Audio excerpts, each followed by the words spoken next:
ఓ transgender ఒక అఘోరిగా మారి సమాజ సేవకి ఈ అంటే ధర్మాన్ని కాపాడడానికి ఇలాగ వచ్చిందని చెప్పేసి ప్రజలు ఏమన్నా నమ్ముతున్నారంటారా?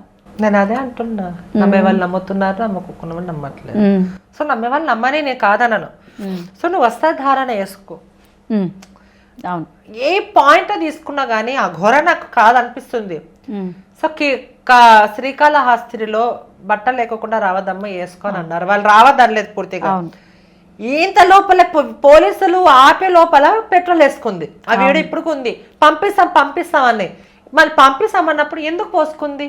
నువ్వు అక్కడ నిజమైన ఘోరైతే ఇట్లా చెయ్యరు. నాకు అదొక డౌట్ వచ్చింది.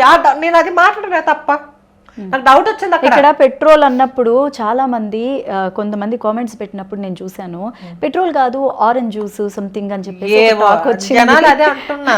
నేను ఆమెను అది ఆరెంజ్ జ్యూస్ నేను అనట్లేదు, కానీ కొన్ని తప్పులతో మాట్లాడుతున్నా. అది ఇంకా దేవునికి తెలియాలి, అది ఆరెంజ్ జ్యూస్ పెట్రోల్ అనేది. ఆవిడ నువ్వు నిజమైన అఘోర అన్నప్పుడు నువ్వు శాంతించాలి కదా. నేను ఇంట్లో నాకు నచ్చలేదమ్మా, లేకపోతే అదొరకంగా ఉంటుంది. కొంచెం గందరగోళం చేస్తే ఎంత చిరాగ్గా అనిపిస్తుంది, నా మీద ఉండే విలువ పోతుందా? ఆ రోజు పెట్రోల్ పోసుకుంది.